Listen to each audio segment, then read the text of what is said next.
Membongkar awal munculnya halal dan haram. Salah satu keunggulan Islam adalah karena wahyunya terabadikan dalam teks. Kalau saja tidak terabadikan, maka ia bisa saja kemasukan dongeng-dongeng, mitologi-mitologi, cerita-cerita yang kemana-mana. Al-Quran sendiri berisi ungkapan yang sifatnya historis, metaforis, dan puitis. Tidak ada kepastian secara mutlak pada semua ungkapan tersebut. Ini sesuai dengan kinerja dalam otak manusia. Ketika otak bekerja, ia selalu berpikir dengan gambar. Misalnya, ada orang yang menyebut Buya Syakur, maka yang muncul bukan deretan huruf B, U, Y, A, S, Y, A, K, U, R, melainkan wajah Buya Syakur. Jadi, proses berpikir itu dibantu dengan gambar.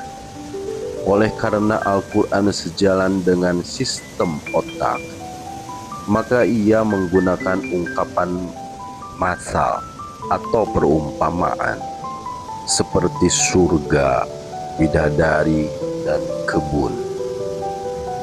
Tanpa adanya gambaran-gambaran, maka apa yang dimaksud akan menjadi abstrak sekali. Tuhan sendiri menyebut dirinya laisa kamitslihi syai'un. Sedangkan manusia sulit berpikir tanpa menggunakan gambaran. Inilah sebabnya manusia disebut dengan homo symbolicum, karena suka menggunakan simbol-simbol. Dunia komputer itu banyak menggunakan simbol. Dengan menggunakan simbol inilah informasi lama bisa ditransmisikan secara turun-menurun. Bayangkan, jika tidak ada simbol, bisa repot sekali. Orang pintar meninggal, ilmunya bisa hilang begitu saja. Manusia juga menggunakan bahasa tubuh atau isyarat. Kalau di rumah, 40% kita menggunakan bahasa tubuh, tidak perlu berbicara. Diamnya suami istri yang damai berbeda dengan yang banyak omong tetapi bertengkar, karena bahasa yang paling dalam adalah bahasa perasaan atau feelings. Firman Allah Subhanahu wa ta'ala, Bismillahirrahmanirrahim, وَجَعَلْنَاكُمْ شُعُوبًا وَقَبَائِلَ لِتَعَارَفُوا. Dan kami jadikan kamu berbangsa-bangsa dan bersuku-suku agar kamu saling mengenal. Quran Surat Al-Hujurat ayat 13. Kata dasar dari ta'aruf bisa diderivasi menjadi kata urfa, sesuatu yang kenal. Ma'ruf bisa saja yang dimaksudkan dengan ma'ruf adalah local wisdom, kebijakan yang telah diakui bersama oleh masyarakat tertentu. Sedangkan yang diingkari adalah mungkar, yang bisa berarti kriminal. Jadi, ta'arufu bisa saja berarti exchange the local wisdom. Kita ini, walaupun berbeda bahasa, agama, budaya, dan lain-lain, tetapi masing-masing komunitas itu mempunyai ma'ruf. Mari saling bertukar untuk memperkaya local wisdom tersebut. Al-Quran itu menjembatani dan membimbing, tetapi tidak mengerdilkan kebenaran yang universal dan inklusif. Jangan malah mengurung Al-Quran dan menjadikannya eksklusif. Buya Syakur Yasin. Ayat Al-Quran itu ada juga yang mengisyaratkan ketidakmungkinan, seperti ungkapan hatta yalijal jamalu fi sammil khiyat. Tafsir-tafsir dan terjemahan-terjemahan Al-Quran memaknai ayat itu dengan sampai unta masuk ke dalam lubang jarum. Ini ungkapan ketidakmungkinan.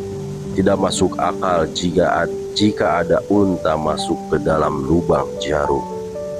Secara bahasa, al-jamal itu bukan hanya berarti unta, tetapi bisa juga berarti tali tambang sebesar lengan yang biasanya digunakan untuk mengikat kapal.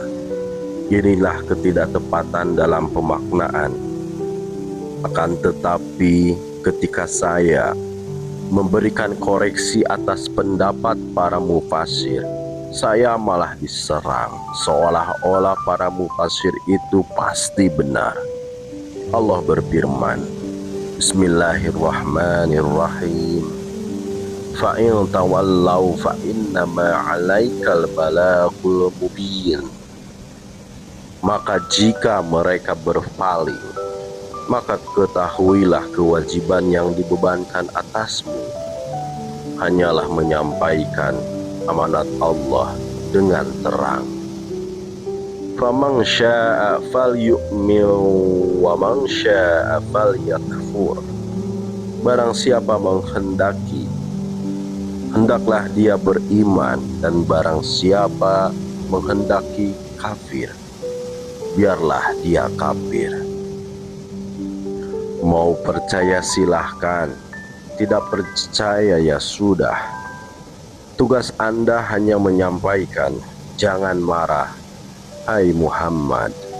Itulah sebabnya tugas Nabi Shallallahu Alaihi Wasallam hanyalah menyampaikan, mau percaya silahkan, tidak percaya ya silahkan. Nabi Shallallahu Alaihi Wasallam sendiri juga menyampaikan wahyu apa adanya, tidak berpikir apakah umatnya paham atau tidak. Oleh karena itulah, Nabi Shallallahu Alaihi Wasallam tidak pernah menafsirkan Al-Quran. Tidak ada kan tafsir Nabi? Beliau hanya menjawab ketika ditanya beberapa kata saja, seperti min istabrok, dari permadani, di mana kata ini berasal dari bahasa Persia.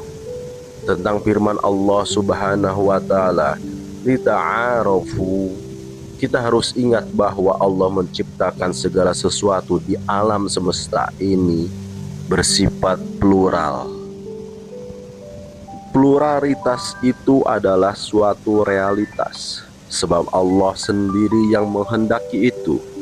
Warna kulit manusia itu berbeda-beda, seperti dalam firman-Nya, wa min ayatihi khalqus samawati wal ard wa ikhtilafu alsinatikum wa alwanikum inna fi dzalika laayatil lil alimin. Dan di antara tanda-tanda kebesarannya ialah penciptaan langit dan bumi, perbedaan bahasamu dan warna kulitmu. Sungguh pada yang demikian itu benar-benar terdapat tanda-tanda bagi orang-orang yang mengetahui.